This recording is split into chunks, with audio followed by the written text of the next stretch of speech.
Hi everyone, happy Friday. It's the last day of school year, last day of term, last day of year 5. You are now in year 6 come September. How exciting it's the summer holidays. But before we get there, I'd love to do a lovely piece of writing from myself and all of your wonderful teachers to say a massive thank you. They want to see what is the best work you can do for the end of year. Okay, so that's the final thing we're going to do today. So, yesterday you planned all your work, today we're going to write it and I'm going to give you some help. So today is Friday the 17th of July 2020 and it's Myths and Legends lesson 24. You're going to need a pencil and a pen, some paper and Myths and Legends lesson 23 work. That was yesterday's plan. I'm sure you've got everything ready, but just in case you haven't, do pause the video. Your Allies days, I can write my own myth. You're going to be able to understand the features of myths. Use your knowledge of myths that you've learnt about. You're able to use your imagination to write your own myth. You're going to be able to use year 5 features of writing, including punctuation. We're going to have another success criteria further on in my video. So, write down the ally and write down the date. Right. I'm going to go through some ideas and you might want to make some notes as we're going through. At the end of the lesson, you'll be expected to write your myth.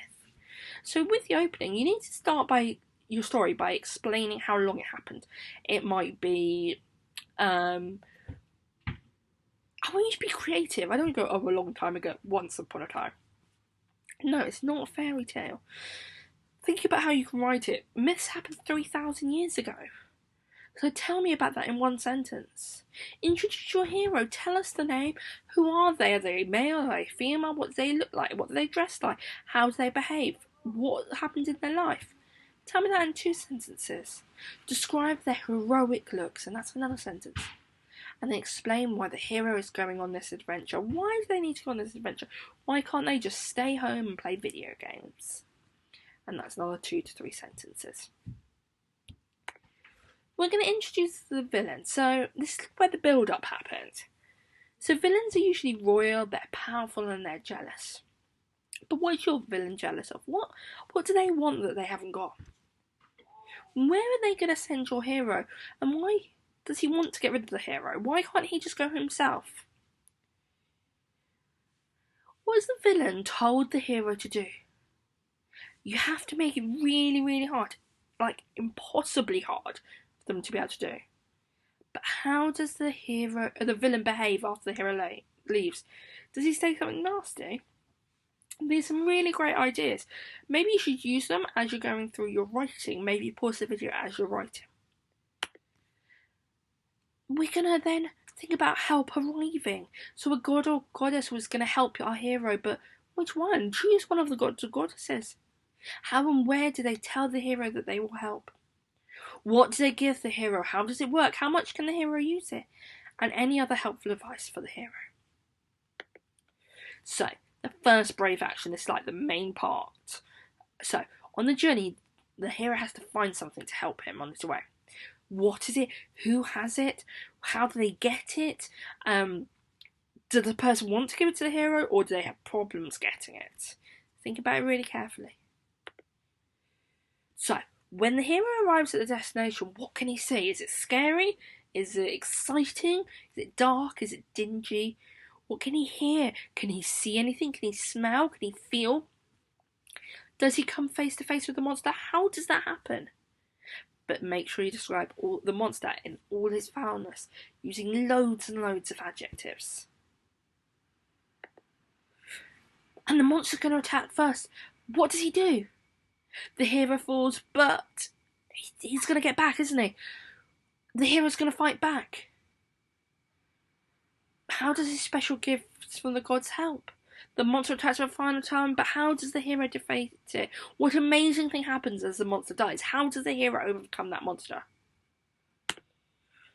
So, don't worry about describing how the hero gets home. Don't worry about it. Just go, he goes home. He sails home. He travels home. What's waiting for him when he gets home? What's the villain doing? What does the hero do to the villain? Are they going to be romantic reunions? Does the hero settle down to quiet life, or is he off on another adventure? When I've been using he, doesn't mean it has to be a he. It can be a she as well. It's completely up to you. So, this is my success criteria for your writing. You're going to talk, write, check. So talk your sentence, write your sentence, check your sentence. Check your plan. Use your plan every single minute of your writing. Capital letters for names, places, as well as the beginning of a sentence. Punctuation. Include the full stops, the commas, the exclamation marks, and the question marks. Keep on track. Don't go off track. Just like including weird stuff I don't need to do. Story map it if you want to. And remember, it's in the past tense. I'm going to read you an example myth that's been written by a child. Long, long ago in ancient Greece, there was a strong and handsome soldier called Apollo. Apollo had a beautiful wife called Athena, who had been kidnapped by an old king called Minos. Apollo was devastated and vowed to rescue Athena. He knew that the king would have taken her to his palace in Crete, but a monster called the Chimera guarded this place. The Chimera was a ferocious monster with the head of a lion and the body of a goat and a long serpent tail. Many heroic men had travelled to his cave and tried to beat the Chimera, but had been burnt to death by his fiery flame breath. Although Apollo was a brave man, he did not know how to kill this enormous monster. His father told him to go to Mount Olympus and ask the great god Zeus for advice. Do you see, this child has really done well. What they've done is they have used some of the gods' names, used some of the characters from the myths we've learnt about, but added their own inspiration in. They've explained and described the beast. The head of a lion, the body of a goat, and a long serpent tail. Apollo set off immediately and soon reached the great mountain where the 12 gods lived. Apollo called for Zeus and begged for his advice. Zeus appeared before him and explained that although the Chimera was fierce and strong, his heart was full of poisoned blood. If Apollo could pierce his heart, the blood would leak into his body and the monster would die an agonizing death. Zeus then gave Apollo a shield to keep the Chimera's flames away, a sharp sword to pierce the evil heart, and a pair of shoes. These shoes were shoes of swiftness that made the wearer faster than the speed of light. Apollo thanked Zeus and set off on a long journey to Crete. I absolutely love this. Do you see what ideas they've come up with? And you can see how they've planned this story out. Apollo walked on dry roads, climbed high mountains, and sailed the great seas. A huge storm rocked his ship from side to side. Poseidon was angry that Apollo had asked Zeus for help and not him. The water crashed onto the deck of the ship, and all the crew clung to the ship, afraid that any minute they may be washed away. Apollo remembered his shoes. Perhaps he could fly to safety. Poseidon saw him escape and quelled the storm. He would deal with Apollo another day. Apollo flew like the wind until at last he reached the palace of King Minos.